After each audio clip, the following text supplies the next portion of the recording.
Yeah.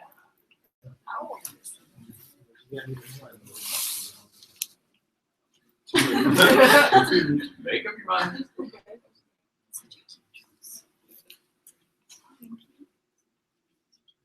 Whenever you're ready. Hi everyone, I'm MKline and I did my senior project on the psychological aspects of speech delay. Why did I pick this? Since I've been in governor school from the very beginning, I've known about the senior project and I knew I wanted to do something involving psychology. It's just always really interested me. My sister studied it a lot in college, and I also watch a lot of shows that revolve around it, like Law & Order, SVU, Special Victims Unit is my favorite. They focus a lot on the motivations behind these crimes, and I just found it really intriguing trying to get into the minds of people that do these things. The way things worked out, I didn't find exactly what I thought I would be doing. I ended up in speech therapy, which is really different, but I ended up being able to incorporate some aspects of psychology into it still, so it was cool being able to have a little bit of both. So my mentor was Miss Nancy Stab. She's the speech therapist at West Central Elementary School, which is Flavanna's elementary school. She studied at Bloomsburg State College, which is now Bloomsburg University in Pennsylvania.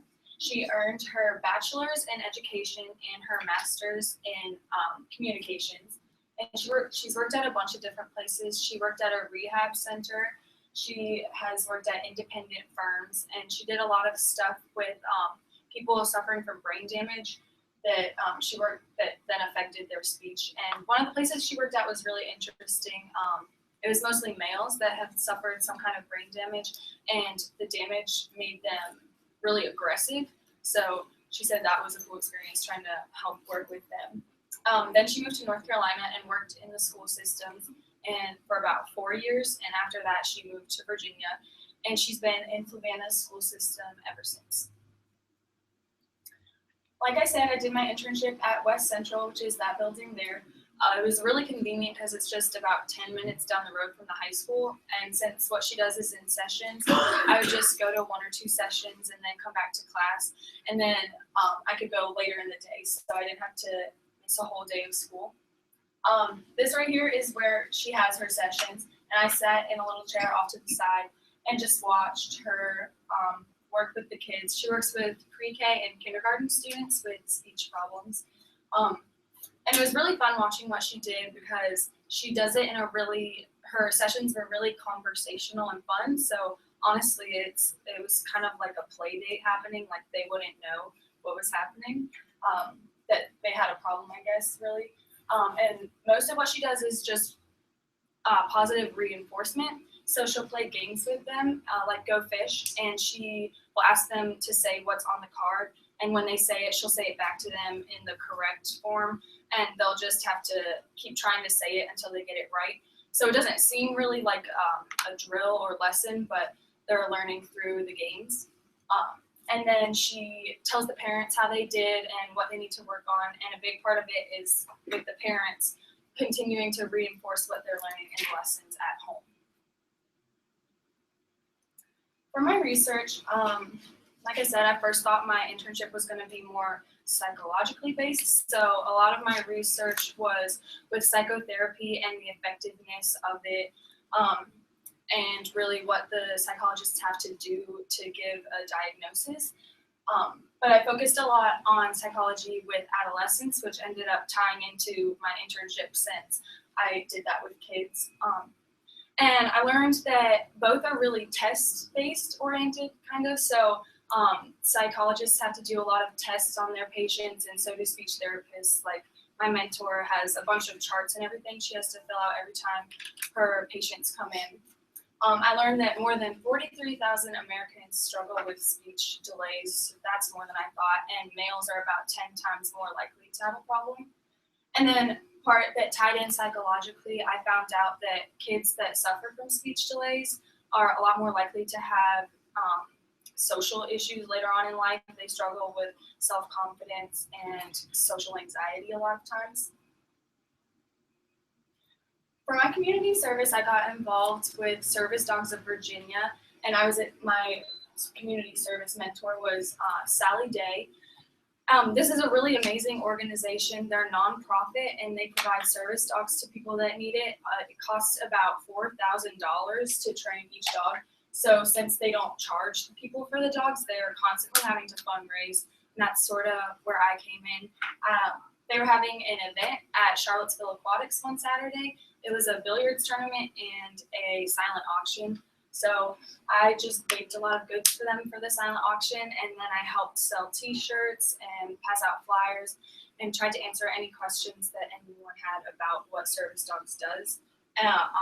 So they have physical disability assistance dogs, which help people with limited mobility and things like that. Then they also have autism service dogs, which the dogs help calm down people with autism when they're in sort of a fit. And then finally, they have diabetic alert dogs, which I think is really cool. They train the dogs to recognize the signs of when someone's about to have a diabetic episode, and they kind of alert people to that. So I didn't know that was the thing, and I think that's really neat. For my legacy, sort of a hobby / passion of mine for a really long time is knitting and crocheting and things of the sort. So before I worked with Service Dogs of Virginia, I worked a little bit with Green Dogs Unleashed, which is similar to Service Dogs, but a little bit different. And they expressed a need for volunteers to do a bunch of different things. And they said they could find a use for pretty much any skills that anyone had. So I said that I could knit, and they said they needed blankets. So I'm knitting a blanket for the dogs to have forever. What I learned a lot about speech therapy and psychology, but I also learned a lot about myself. I was kind of correct in my feelings that I had before. I've never really been a children person. I don't relate well, I guess, but I learned that I don't have the patience it requires to work with them. Miss Staff, when she was doing her sessions with them, they have really short attention spans, so a lot of times they want to go off and play with their toys instead of focusing on the lesson, and they're just all over the place. She was really good about reeling them back in, and I'm not sure how I would have been able to do that. But I also learned that I enjoy them more than I thought, so I should be more open to spending time with them because they're really entertaining and sweet. And it was cute to watch how much they wanted to get the words right. One little boy, when he would get something, when she would say like, good job, he would flap his arms like this. And it was really cute and fun to watch. I learned I don't think I will be pursuing speech therapy in my studies at UNC Wilmington next year. So I'm still not sure what I'm studying, but I at least I've explored it and I can sort of cross it off of my list, so that's good.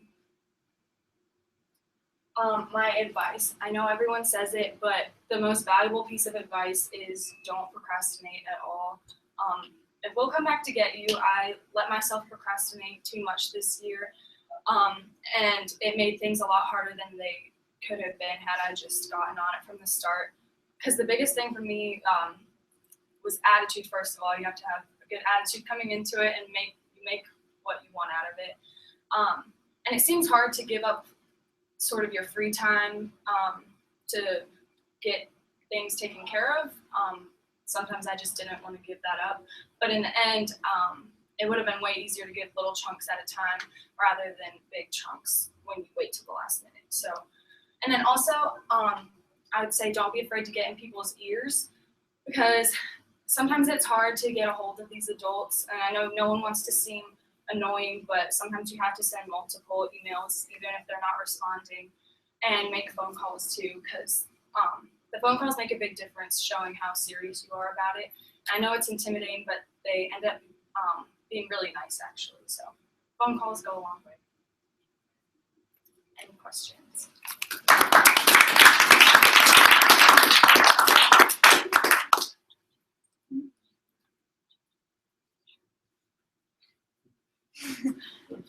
You're good. Okay, we're going to get started with the regular process here. Students, I'm going to take a couple of minutes to meet with the adults just to kind of give them the overview.